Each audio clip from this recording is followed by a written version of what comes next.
महामारी के दौर में देश की जनता जल्द ही हालात सुधरने की उम्मीद जता रही है, लेकिन स्थिति में ज्यादा सुधार नहीं हो पा रहा है। हालांकि हालात पहले से मामूली ठीक हुए हैं। इसे देखते हुए ही रेटिंग एजेंसी ने जीडीपी ग्रोथ का आंकड़ा बढ़ा दिया है।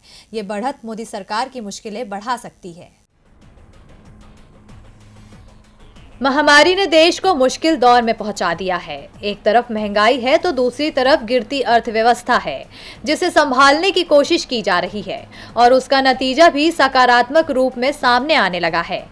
इस साल सितंबर तिमाही में उम्मीद से बेहतर रिकवरी होने और वैक्सीन बनने की उम्मीद से रेटिंग एजेंसियों ने भी अपना आंकड़ा बढ़ा दिया है। इंडिया रेटिंग्स ने वित्त वर्ष 2021 के लिए जीडीपी ग्रोथ रिवाइज करके बढ़ा दी है। पहले अर्थव्यवस्था की ग्रोथ -11.8% रहने का अनुमान जताया था, जिसे बढ़ाकर अब -7.8% कर दिया गया है। अब रेटिंग एजेंसी ने तो अपना आंकड़ा बढ़ा दिया, लेकिन सवाल ये है कि यह ग्रोथ कितनी टिकाऊ है, क्योंकि पहली तिमाही में जीडीपी ग्रोथ -23.9% थी और दूसरी तिमाही में ये सुधर कर -7.5% हो गई।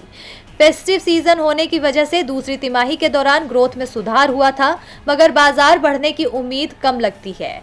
ऐसे में सवाल उठता है कि क्या दूसरी तिमाही की तरह इस बार भी ग्रोथ रेट में सुधार होगा? क्या महामारी के बीच हालात सुधर पाएंगे?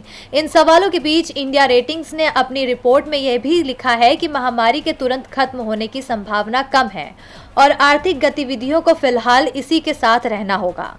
इस आधार पर इंडिया रेटिंग्स को उम्मीद है कि तीसरी तिमाही में जीडीपी की ग्रोथ -0.8% रहेगी और चौथी तिमाही में ये 0.3% रह सकती है। रेटिंग एजेंसी के आंकड़े बढ़ाने से मोदी सरकार पर भी दबाव बढ़ गया है। अगर ग्रोथ उम्मीद के मुताबिक नहीं की गई तो सवालों में सरकार आएगी।